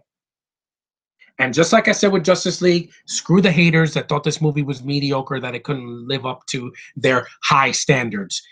This movie was amazing, dude. My friend Parker cried in this movie. Dude, every tear you shed was absolutely on point in this movie. It had such humanity. I felt the heart of that this movie had. It was lighthearted. It had the best villain of 2017. Michael Keaton as the freaking Vulture. I loved his performance. I loved his costume. I loved his dialogue. He wasn't just a villain and a cartoon. He actually had a motive. And he flies scary. Like the scenes where he's like chasing Peter and he's like flying, it was like a hawk looking after a freaking prey and swooping down and catching it. That's how awesome this was. I love the fan service. The freaking score from the original Spider-Man show from the 60s. I loved it when it was opening and the Marvel banner came up and I heard that music. I'm like, oh my god, this is gonna be awesome. The costume is amazing. Robert Downey Jr., he doesn't steal the film. He's not in it much. He serves his purpose. The action is freaking awesome. Him swinging, climbing up buildings in freaking Washington and freaking the elevator scene and the scene where he's crashing through the freaking neighborhood. See, he's a hero that is vulnerable and has flaws and makes mistakes. Just put that in your pipe and smoke it, Lucasfilm. This is how you do a flawed character right that has superpowers, where he just webs somebody and they hit a wall, and it's awesome. The ending of this movie, no one saw it coming. And it made me, I was like, thank you, thank you. This is the Spider-Man I've waited for freaking 10 long, agonizing years. I love the humor, the quips. Oh, you're not the Avengers, the bank scene. The freaking scenes in the high school. Liz Allen is a beautiful girl. Zendaya, she flipped off because that's her giving the finger to these Disney Channel executives that thought she was nothing but a Disney Channel star. Yeah, she's better than that. The Asian guy, fun. Holland's American accent, it wasn't forced. It was cute, and I like him as an actor.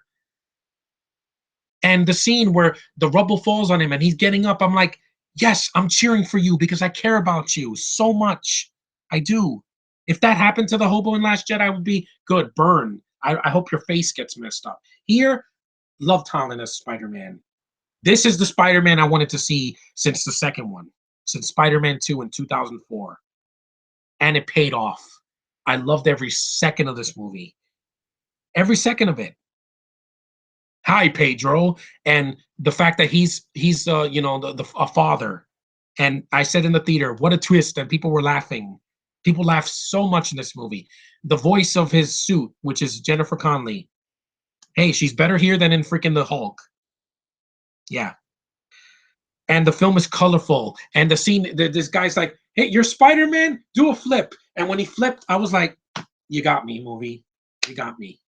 You got me wholesale. You got me. When I get this on Christmas, I'm going to show it to you guys because I love this freaking movie. I can't believe that people said that this movie was mediocre. I don't know what version of the movie they saw. They probably saw Amazing Spider-Man 2. Burn. Mic drop. Yeah. That movie kicks so much ass. I was so glad to see that in the theater. Him gliding on his freaking suit doing this, and him climbing up the walls, and him quipping like there was no tomorrow, and him using that cheap suit when he gets his suit taken away from him. It makes him more human and relatable. And it's a reboot that paid off. Thank you, Marvel. Thank you for not screwing him over. You took him away from Kurtzman and Orsi. You took him away from Mark Webb, and you made a freaking awesome movie. So, web in your face, haters. This movie, this is the one of the best comic book movies of this decade. I loved it. It's not boring like the Amazing films were. It's not as flawed as Spider-Man 3, which I still enjoy to an extent. It's the true Amazing Spider-Man. It really is. And the title's not a lie.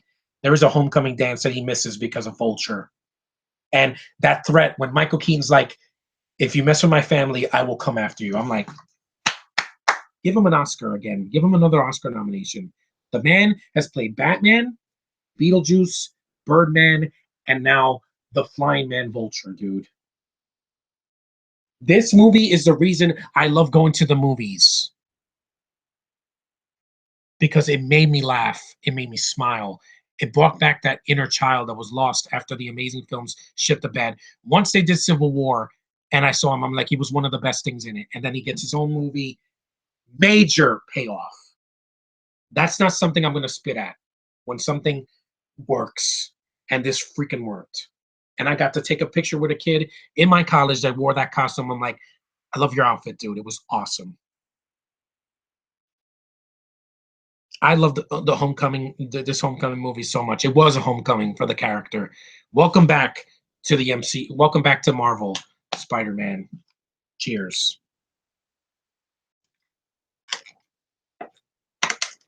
Yeah.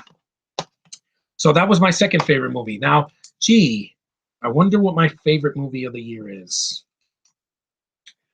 I'm going to say this right now. This is my Star Wars. I love the first one. It is one of the best Marvel movies I've ever seen in the theater. That crowd I saw with loved every second of it. It brought back things that I had not felt since I saw episode 3 in the theater in 2005. I love all of these characters. I love the tone. James Gunn is the new George Lucas. That's right. I'm not going to say screw you, Rian Johnson. It's not your fault. Believe me. That movie will be the fault of the writers, Disney, and the freaking producers like Kathleen Kennedy, who, by the way, you can go to hell because you ruined that franchise. But this is my Star Wars now. Guardians of the Galaxy Volume 2. Worthy sequel to the first one. I loved, as soon as this movie started, my heart was racing, my pulse was racing. I was feeling the adrenaline rush of the first movie. People that said that this wasn't as good, I don't know what you're talking about. You probably saw Rogue One and you were falling asleep. That little guy right there, Baby Groot, is the cutest thing I've seen this year. As much as I love BB-8, and I still do, even though that I hate the movies he's in, this little guy is cuter. I am Groot, you're cute. I said that almost every time he spoke. His expressions on his face, phenomenal. The special effects in this movie blew my freaking mind, just like in the first one. All the colors, right in my face. This movie does not hold back. It was fun. I love these characters.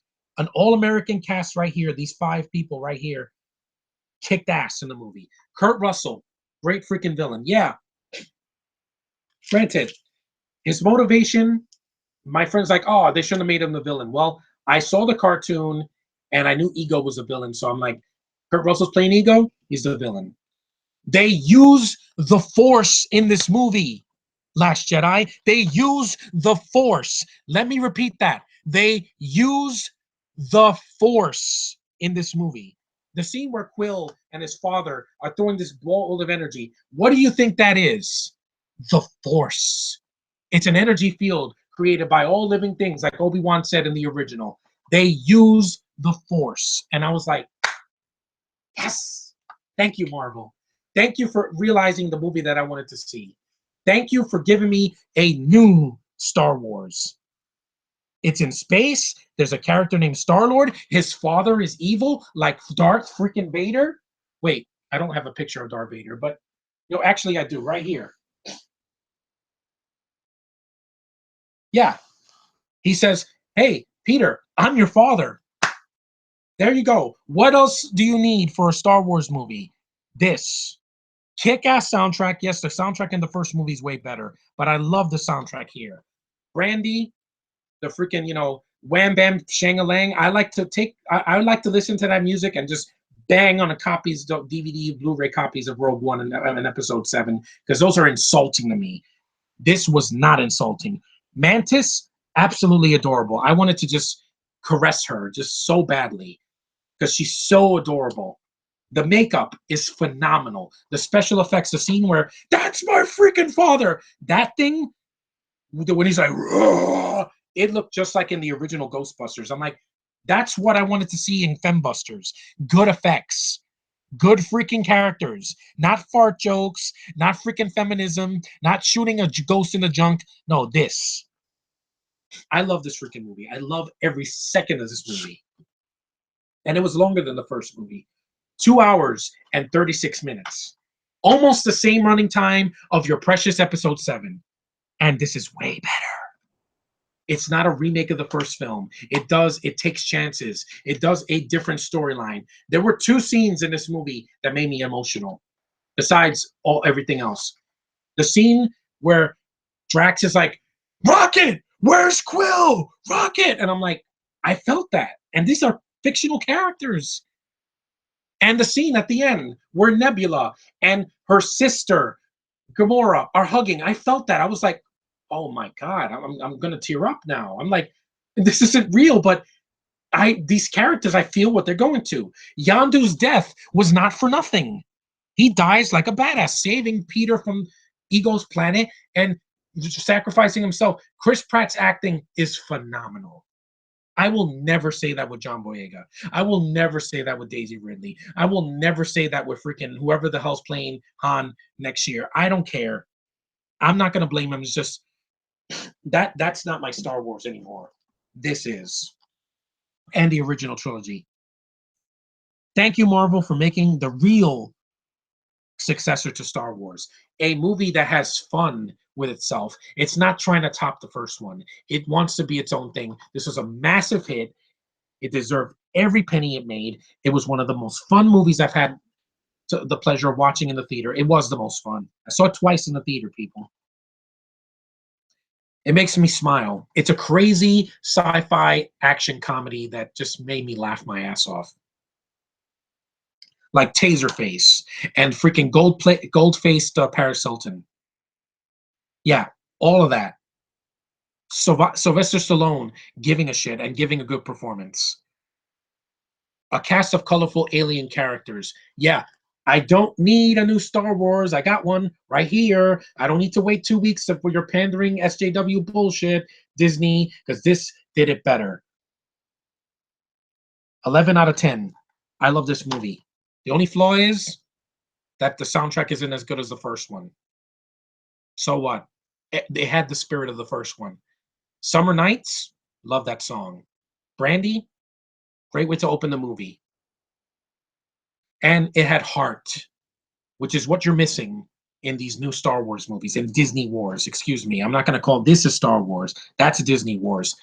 That has soulless foreign casts that don't give a shit. They're just like, we're just going through the motions. This has a cast that's having a great time. Freaking Batista is laughing his ass off in the movie because he knows he's going to be in a movie that makes almost $1 billion. It deserved it. I don't need you, Last Jedi. I have this. A phenomenal sequel that was not rushed 2 years later. Gunn, yeah, he had to hurry up because this movie needed to be made, and I'm glad it was made. I'm glad it came out this year. It gave me hope. Can't wait to see these characters next year in Infinity War. I love every single one of them. I do. I could not have been happier. This came out in May. When I saw the trailer for Last Jedi, I walked out because I'm like, you don't own me anymore. My pain will be gone when you're over. But this film and the first one and the freaking cartoon and the comics and everything about this franchise works. It freaking works. It's in my favor. It is like the movie that I wanted to see. I wish I had seen this when I was a kid. I would have loved it. I really would have. And I still do it because I'm like, Thanks, James Gunn. Thank you for making a well-made film with no lens flares, no SJWs, no foreign actors that take me out of it. Yeah, there's some foreign actors, but they're in the background. They're not front and center. You get it? You get it? We're here to stay. No, you're not here to stay. After episode 9, you'll be forgotten. These movies will live on. The first one, the second one, their Infinity War appearance, and Guardians 3. I'm getting emotional just thinking about it because I'm like, wow, a year, 2017, this was a hard year. Believe me, it really was. But waiting all the way to May, and then I saw this movie, and I had a smile on my face the whole time. I'm like, yeah. And the 5 bonus endings didn't bother me either. You see, when you put your mind to it, you can accomplish anything. That's a great line from Back to the Future. And this is what you get. Screw the hater saying, this is a good time if you're drunk. This is bad. This is blasé. This is not as good as the first one. But it was entertaining to me. And that's why it's my favorite movie of the year. Because this used to mean something. But now I have this and the first one. And I know this is a Marvel love fest, but hey, I know no one does it better. Nobody. Nobody. Because they know what I want. They give the fans what we've been waiting for. And they give me a sci-fi epic with a lot of heart, a lot of emotion, a lot of great special effects, a story that's not a remake of something we've seen done better. Yes, something that's done better. This is what it's at. The only thing I can say about Last Jedi, and I'm gonna close with this soon, because the only thing that's going for you is that Carrie Fisher gets to be Leia one more time. But that's about it. That's the only emotion that that movie's ever gonna have. Honest to God. But this thing did everything right. 9 out of 10 because the soundtrack could have been a little bit better. There were a few songs here and there that were kind of like iffy, but everything else is a slam dunk. I love this movie. It meant so much to me. And people saying that it was not as good, I'm like, yeah, it has a better villain than your Kylo Ren or your Snokes or your freaking Phantasma, whatever the hell her name is. This, it means more to me. It does. And I'm glad I have it on Blu-ray. I'm glad I have the digital copy. I'm glad I have the DVD. I'm glad I saw this in the theater twice. It was the best experience I had all year in the theater. And no matter what happens to this, I always have this. Enough said. So that's my stream, guys. That's my favorite movies, least favorite movies, and my honorable mentions of 2017. Leave your comments in the comment section when this is uploaded. I'm so glad I did this. This was therapeutic. This was a very rough year. But by God, there were some good movies this year. Through all the bad, we had some good ones. And through all the disappointments, we can always go back and watch the better version. And to this, I say, screw the people making the new movies. You're never going to be better than the originals and the prequels and everything canon by George Lucas. So I leave you with those words, guys. Thanks for watching. This was fun. I'm glad I did this alone because I needed to gather my thoughts and just let it all out, lay it all on the line. And that's what I did. See you guys throughout December. Yuletide Mania is on after this is over. So see you guys in the next time in the near future. And to quote a great man that was on YouTube a long time ago, long live good movies. Later, guys.